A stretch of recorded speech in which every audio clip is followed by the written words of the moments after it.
Hi, this is Keith from Island Trail, and today we're going to be reviewing the DJI Ronin S.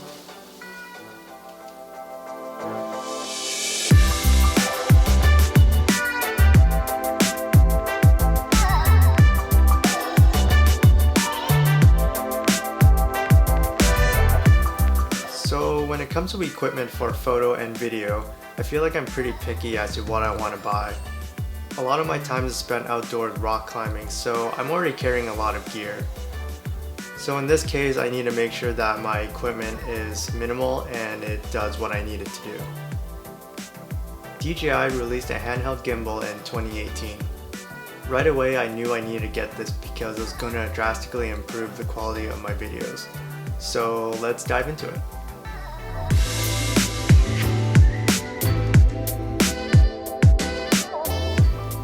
When you first get your DJI Ronin S, you'll notice that it comes in a styrofoam case like this.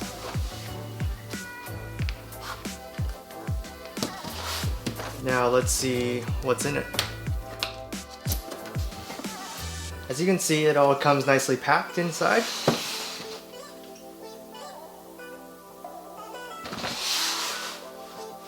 And in here it comes with the grip extender, which also doubles as a tripod. You get the battery grip or the handle, the gimbal itself,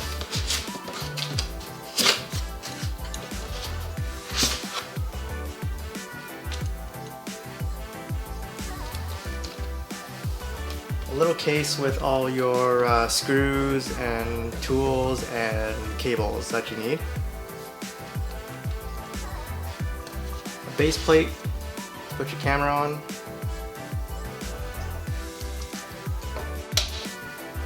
and the power cube or the adapter.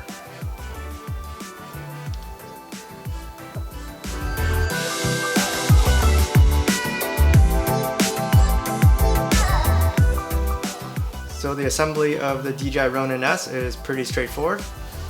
Just grab the tripod or the extended grip and you get added on to the main battery grip. And then you take the gimbal itself and you just slide it in. And make sure you press the lock switch over here on the left here.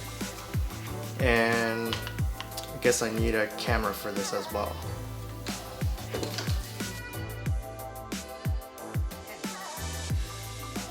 Okay, got my camera, and what you want to do is you want to just attach it onto the base plate.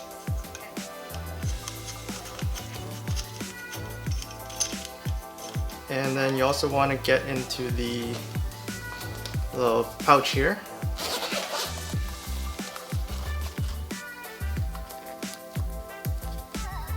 Where there is this lens support.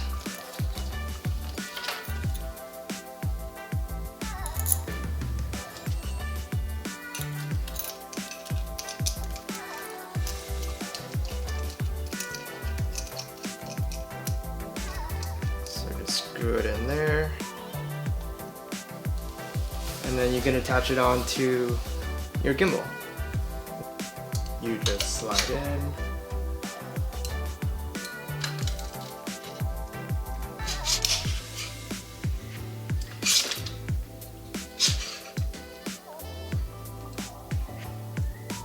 And make sure you press the lock on the side as well. And then you're pretty much ready to go.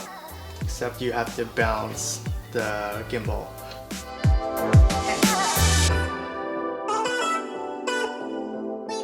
So here are some of the features of the Ronin S. The Ronin S weighs about 1.8 kilograms, so about 4.1 pounds. The maximum load it can take is 3.6 kilograms, so roughly 8 pounds of weight. So that's a lot that this thing can handle. This is a 3-axis gimbal, it's all motorized, and as you can see on the back, the motor is kind of slightly down a bit, so it's out of the way of your screen, your camera screen. which is really nice. There's the joystick on the back here, as you can see, so that controls up and down movement, side to side. There is the mode button for 3 modes, so you can have 3 different settings preset onto here, which is really nice. It also has a record button back here, as well as a focus wheel. These 2 features are used when you plug in your camera directly to the Ronin S, and you control it from here as opposed to bumping the camera up here. Unfortunately, my cameras are a bit too old for this, I think. I don't know if they're going to be releasing updates for this, but it doesn't work, so I didn't bother with hooking up the cables or anything like that. There's also a battery indicator on the bottom here. They say the battery lasts about 12 hours, which is really nice. And then on the tripod here, you can actually fold it up and use it as an extension grip. The grip and everything feels really nice. It's a rubber grip. The rest of the assembly is made of metal, so it's pretty sturdy. You also have the power button on the side here. It also has a trigger button right here. It makes it so you can lock on your subject when you're moving the gimbal around. I also found out if you hold the mode button and double tap the trigger twice, it locks the gimbal into sport mode. So this is good for if you're whipping the gimbal around really quickly, the camera would lock with it. And also, if you double tap the power button twice, it turns off the motors, so you can kind of just do whatever you want, do a quick adjustment here and there, and then once you double tap it again, the motors kick back in. Another thing I like about this is if you accidentally forgot to lock your slider here for the mount of your camera, there's actually a locking system on here. So as you can see, you slide it out, it gets caught eventually. So this prevents your camera from falling to the ground, which was really nice. I feel like DJI is going to be releasing a lot of accessories for this gimbal, as it looks like it's pretty customizable. One thing that I customized to make this thing a little bit less bulky was the focus wheel. Since the gimbal doesn't support my cameras with the focus wheel, I decided to just take it out. And they provide you with all the tools, the Allen key, and it's pretty easy to take it on or off. So there are 2 screws that you just loosen up here.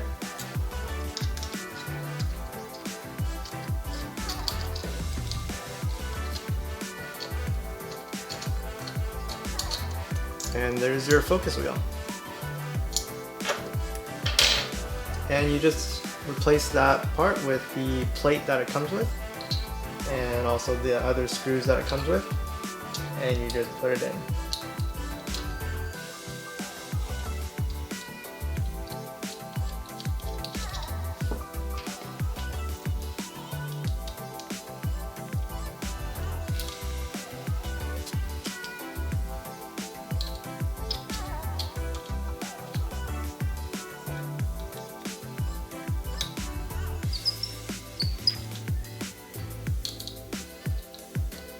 Make sure they're on tight.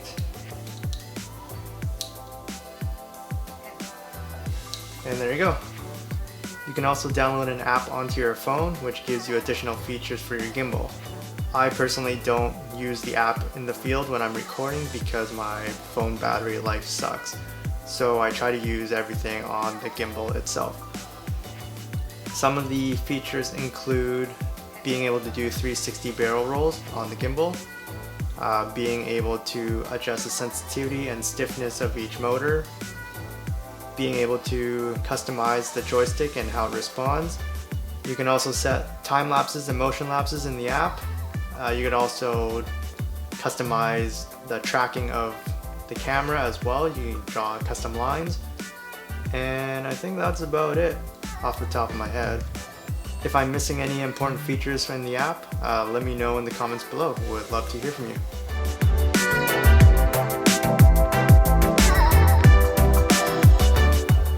So here are some video comparisons of a handheld camera and the camera using the gimbal. As you can see on this first shot, I am hand-holding this camera and walking around the forest. As you can see, I have pretty shaky hands, so it's pretty hard to keep it steady. As you can see in the second shot here, that it's a lot smoother while I'm walking.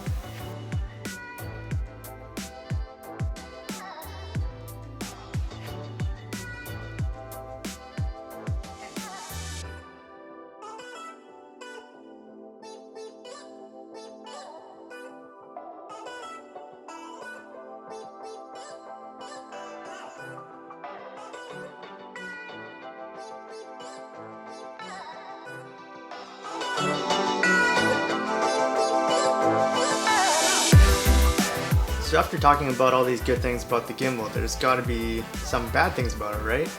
So after using this gimbal for a while, here are the downsides of it I found. One thing I've noticed was when I'm in the car recording, it will roll kind of to the left or right when I'm taking turns.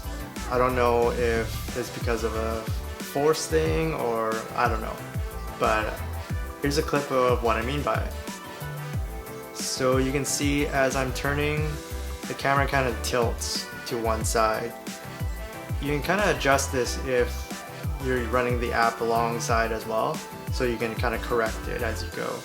But I feel like it doesn't give you a smooth transition. Another thing I've noticed was the compatibility of other cameras. Right now I'm shooting with a Canon 80D and the Canon 5D Mark II. And I've noticed that I can't connect them with the focus wheel, which is really too bad, because that's one of the reasons why I decided to get this gimbal, was to be able to pull focus on the gimbal itself. But this was kind of a minor thing. It was just kind of a nice to have.